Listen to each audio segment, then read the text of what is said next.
안녕하세요. 궁금한 히브리어 성경 단어 두 번째 시간입니다. 오늘은 하나님이 남성인가요, 여성인가요? 라는 질문과 관련하여 성경에 나타나는 하나님의 이름들에 대한 언어 및 사회문화적인 배경과 창세기에 언급된 하나님의 형상이라는 표현의 의미와 하나님이 우리라는 복수 개념으로 표현되는 몇몇 성경 구절들에 대한 해석, 그리고 인간은 보이지 않는 하나님을 어떻게 믿고 경외할 수 있는지 등 다양한 내용들을 살펴보도록 하겠습니다. 히브리어 구약 성경에 나타나는 하나님의 여러 이름들은 남성 명사 형태로 표현되고 있습니다. 엘 하나님, 엘로힘 하나님, 아도나이, 여호와, 주님 등이 그 예입니다. 또한 하나님은 종종 멜렉, 왕, 이슈밀하마, 전사, 로에, 목자, 아브, 아버지 등의 일반 남성 명사에 비유되기도 합니다. 따라서 성경을 읽다 보면 자연스럽게 하나님의 이미지를 남자로 연상하게 되며 성경을 읽는 사람마다 자신이 속한 문화와 전통을 따라 위엄 있는 복장을 한 왕이나 긴 수염의 할아버지 등 서로 다르게 상상하거나 때로는 좀 더 구체적으로 16세기 초 르네상스 시대에 미켈란젤로가 바티칸 시스티나 성당 천장에 그린 천지창조 그림 속에 묘사된 하얀 머리와 하얀 수염을 가진 카리스마 넘치는 노년의 남성의 모습을 떠올리곤 합니다. 다른 한편 성경 여러 구절은 하나님을 어머니, 산파, 여주인 등 여성적인 이미지로 표현하고 있습니다. 예를 들면 신명기 32장 18절 너를 낳은 반석을 내가 상관하지 아니하고 너를 내신 하나님을 내가 잊었도다. 이사야 42장 14절 내가 오랫동안 조용하며 잠잠하고 참았으나 내가 해산하는 여인같이 부르짖으리니 숨이 차서 심히 헐떡일 것이라. 이사야 66장 13절 어머니가 자식을 위로함같이 내가 너희를 위로할 것인즉 너희가 예루살렘에서 위로를 받으리니. 호세아 11장 3절 그러나 내가 에브라임에게 걸음을 가르치고 내 팔로 안았음에도 내가 그들을 고치는 줄을 그들은 알지 못하였도다. 이상 어머니의 이미지였습니다. 시편 22편 9절 오직 주께서 나를 모태에서 나오게 하시고 산파의 이미지. 시편 123편 1절에서 2절 하늘에 계시는 주여 내가 눈을 들어 주께 향하나이다. 상전의 손을 바라보는 종들의 눈같이 여주인의 손을 바라보는 여종의 눈같이 우리의 눈이 여호와 우리 하나님을 바라보며 우리에게 은혜 베풀어 주시기를 기다리나이다. 여주인의 이미지입니다. 그러나 남성이든 여성이든 우리가 서로 다른 지역과 상황 속에서 서로 다른 경험에 따라 각자 다르게 머릿속에 떠올리는 하나님의 이미지는 우리의 상상 속 이미지일 뿐 다음과 같은 신구약 성경 구절들은 하나님을 본 사람이 없다고 합니다. 출애굽기 33장 20절 또 이르시되 내가 내 얼굴을 보지 못하리니 나를 보고 살 자가 없음이니라. 요한일서 4장 12절 어느 때나 하나님을 본 사람이 없으되 만일 우리가 서로 사랑하면 하나님이 우리 안에 거하시고 그의 사랑이 우리 안에 온전히 이루어지느니라. 또한 십계명의 세 번째 계명인 출애굽기 20장 3절에서 5절 너는 나 외에는 다른 신들을 내게 두지 말라. 너를 위하여 새긴 우상을 만들지 말고 또 위로 하늘에 있는 것이나 아래로 땅에 있는 것이나 땅 아래 물속에 있는 것을 어떤 형상도 만들지 말며 그것들에게 절하지 말며 그것들을 섬기지 말라. 에서와 같이 구약 성경은 인간의 손으로 만든 형상들을 신으로 숭배하는 것을 엄격하게 금하고 있고 예수님은 자신을 이 땅에 메시아로 보내신 하나님에 관해 요한복음 4장 24절에서 하나님은 영이시니 예배하는 자가 영과 진리로 예배할지니라 라고 하셨습니다. 그렇다면 왜 히브리어 구약 성경은 하나님의 여러 이름들을 남성 명사 형태로 표현하며 왜 신약 성경에서도 예수님이 하나님을 아버지라고 부르시고 제자들에게 가르쳐 주신 주기도문도 하늘에 계신 우리 아버지여 라고 시작하고 있는 걸까요? 유대인들의 탈무드에는 랍비들이 언급한 다음과 같은 표현이 있습니다. 디브라 토라 길리숀 브네이 아담. 토라가 인간의 언어를 따라서 말했다. 즉, 토라는 신적인 것이지만 그것의 언어는 인간의 언어라는 것입니다. 중세 랍비들은 이 표현에 대해 인간이 추상적인 하나님을 이해할 수 있도록 인간의 언어로 기록한 것이라고 설명합니다. 학자들은 하나님이 인간의 완벽한 이해를 넘어서는 영적인 존재이시지만 인간이 이해할 수 있도록 성경에 여러 비유적인 표현들로 묘사되었는데 하나님의 이름들이 남성 명사 형태로 나타나게 된 배경을 다음 두 가지 이유로 설명합니다. 하나는 히브리어의 문법적인 특징으로 우리말과 달리 히브리어처럼 세머족에 속하는 여러 언어들은 명사의 문법적인 성과 수의 구분이 있습니다. 따라서 모든 명사 또는 고유명사는 문법적인 성과 수를 가지고 있고 명사의 성과 수에 따라 해당 명사와 관련된 형용사, 동사, 지시사, 인칭대명사, 소유격 전미어 등의 형태가 바뀝니다. 다른 하나는 고대 이스라엘을 포함한 고대 근동의 사회문화적인 특징으로 당시의 남자들은 외부의 무력으로부터 공동체와 나라를 지키고 통치하는 책임자 및 가족의 보호자이자 경제적인 부양자였습니다. 이와 같은 사회문화적인 이유로 고대 이스라엘에서 인구조사를 할 때 전쟁에 나갈 수 있는 남자들이 그 대상이었고 전쟁에 나가지 않는 여자들과 아이들은 제외되었습니다.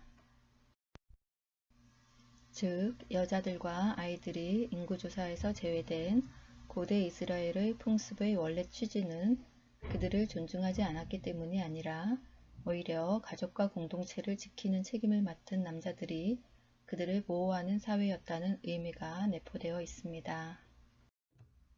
구약성경 민수기에 언급된 두 번의 인구조사에서 전쟁에 나갈 수 있는 20세 이상의 남자들만 수를 센 것과 신약성경 예수님의 오병이어 기적사건과 관련하여 여자들과 아이들을 제외한 사람들의 수만 센 것은 이와 같은 맥락 속에서 이해되어야 합니다. 창세기 18장 18절에서 19절 여호와의 도를 지켜 공의와 정의를 행하게 하려고 아브라함을 택하시고 그를 통해 천하 만민이 복을 받게 될 것에 나타난 하나님의 인류를 향한 비전과 예수님이 선포하신 복음은 누구에게나 동일하게 열려있기 때문입니다. 위에 살펴본 바와 같이 명사의 문법적인 성의 구분이 뚜렷한 언어적인 특징과 남자들이 공동체와 가족의 보호자이자 책임자였던 고대 사회문화적인 배경 속에서 성경은 하나님에 대한 이해를 돕기 위해 인간이 이해할 수 있는 다양한 비유적인 표현들을 사용했습니다. 성경에 하나님이 남성적 또는 여성적인 이미지로 묘사된 것은 하나님의 성품 안에 이 두 가지가 다 들어있기 때문이고 하나님의 이름들이 문법적으로 남성 명사 형태로 나타나는 것이 곧 하나님은 인간과 같은 육체를 가진 남자라는 의미가 아니라는 것입니다. 이와 마찬가지로 성경에 등장하는 루아흐 엘로힘, 하나님의 영어의 루아흐, 영이라는 단어는 문법적으로 여성 명사 형태이지만 하나님의 영이 여자라는 의미가 아닙니다. 하나님이 영적인 존재이시고 남녀 인간과 같은 육체가 없다면 창세기 1장에 나오는 하나님의 형상은 무슨 의미일까요?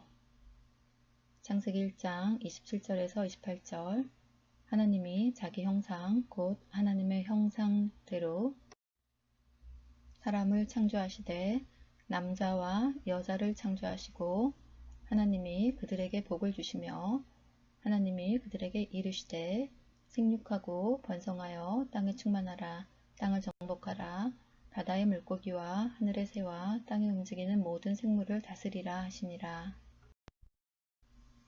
기독교 및 유대교 학자들은 이 본문에서 하나님의 형상, 셀렘 엘로힘, 라틴어 이마고 데이가 사람처럼 육체를 가진 신을 의미하는 것이 아니라 인간이 하나님의 성품을 닮아 창조되었다는 것을 비유적으로 표현하는 것이며, 인간이 다른 피조물들을 관리하고 돌볼 수 있는 존재이자 사회적 계층, 인종과 성별, 장애의 유무의 구분 없이 가치 있는 존재라는 것을 말한다고 설명합니다. 이 표현과 관련된 내용은 창세기 5장 1절에서 2절과 9장 6절에도 나타납니다. 특히 중세 11세기 랍비이자 학자인 라쉬는 하나님의 형상과 모양과 관련하여 다른 피조물들이 하나님의 말씀으로 창조된 반면 인간만이 하나님의 손으로 빚어서 창조된 점에서 다른 피조물들과 구별되며 인간이 이해하고 분별할 수 있는 능력을 가지고 있다는 것을 의미한다고 해석합니다. 또한 12세기에 랍비, 철학자, 의사, 물리학자로 활동한 람밤은 그의 책 모레 하네보힘, 방황하는 이들을 위한 안내서에서 하나님의 형상 셀렘 엘로힘을 닮았다는 것은 하나님의 외형을 닮았다는 것이 아니라 선택할 수 있는 능력을 닮은 것이라고 언급합니다. 한편 이 본문에서 말하는 히브리어 아담은 문법적으로 남성 단수 명사 형태이지만 같은 히브리어 어근을 가진 아다마, 흙에서 온 존재라는 뜻이고, 남자와 여자 모두를 포함하는 사람, 인간, 휴먼 빙을 의미하며, 하나님은 사람을 창조하신 후 오탐, 그들을 즉 남녀 모두를 축복하시고 그들 모두에게 파트너로서 협력하여 피조물들을 돌볼 책임을 주셨습니다. 또한 히브리어 자하르와 느케바 표현이 동물들에게 사용될 때는 각각 수컷과 암컷의 의미를 갖습니다. 이와 같이 남녀 또는 암수의 구분은 인간이나 동물과 같은 피조물에게 적용되는 구분이고, 성경에서 말하는 유일신 창조자 하나님에게 해당되는 표현이 아닙니다. 하나님은 피조물이 아니시기 때문입니다. 그렇다면 성경에 하나님이 복수 형태로 사용된 본문은 어떻게 이해해야 할까요? 하나님의 이름 엘로힘, 여호와의 히브리어 발음 아도나이, 원래 아도나이 단어 등은 문법적으로 남성 복수 형태입니다. 히브리어 학자들은 이러한 형태들을 장엄의 복수 형태라고 부르는데, 고대의 왕과 같이 높은 사람을 일컬을 때 사용된 형태를 말합니다. 성경에서 이 이름들이 유일신 하나님을 일컬을 때 단수 취급을 하며 관련된 형용사, 동사, 인칭 대명사, 수유격 전미어 등이 모두 단수 형태로 나타납니다. 또한 드물긴 하지만 구약 성경 몇 곳에는 하나님이 우리라는 표현과 함께 나타나거나 하나님이 여러 무리와 함께 계신 것으로 표현됩니다. 히브리어 성경 주석서 다하트 미크라는 이러한 표현들이 앞서 언급한 장엄의 복수 형태이거나 또는 하나님이 세상을 다스리는 왕이라는 신앙 속에서 하나님이 천상의 공중의 수행원들과 함께 있는 모습을 그린 것이라고 설명합니다. 창세기 1장 26절 하나님이 이르시되 우리의 형상을 따라 우리의 모양대로 우리가 사람을 만들고와 관련하여 중세 히브리어 학자인 랍비 사아디아 가온은 이렇게 복수 형태로 표현하는 것이 고대의 왕들이 말하던 어법이었다고 하며, 19세기 이탈리아 유대인 학자 샤달은 고대의 아람어에서 사용하던 수사법이라고 합니다. 또한 욥기 1장 6절 하루는 하나님의 아들들이 와서 여호와 앞에 섰고 사탄도 그들 가운데에 온지라 에서 히브리어 브네이 하 엘로힘이 한글 성경에 하나님의 아들들로 직역되었으나 NIV 영어 성경은 천사들로 번역하고 유대인들의 히브리어 영어 성경 번역본인 JPS도 그와 유사하게 천상의 존재들로 번역하고 있습니다.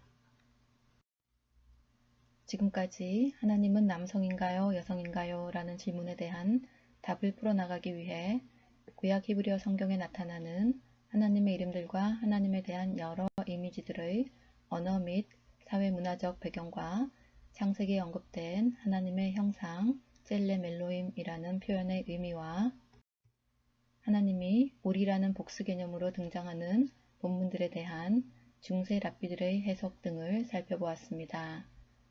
유대인들의 교육 방식처럼 하나님과 성경에 대해 궁금한 것들을 스스로 질문하고 토론하며 답을 찾아 나갈 때 하나님과 성경을 더 잘 이해하고 신앙도 성숙해질 수 있을 것입니다.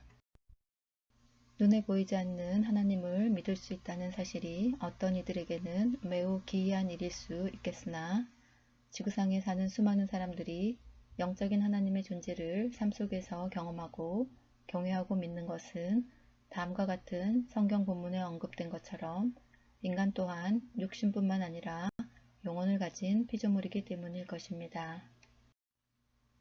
욥기 32장 8절 그러나 사람의 속에는 영이 있고 전능자의 숨결이 사람에게 깨달음을 주시나니 그럼에도 불구하고 인간이 하나님을 완전히 이해할 수는 없는데 이 점은 고대 전도자의 지혜 속에도 언급됩니다.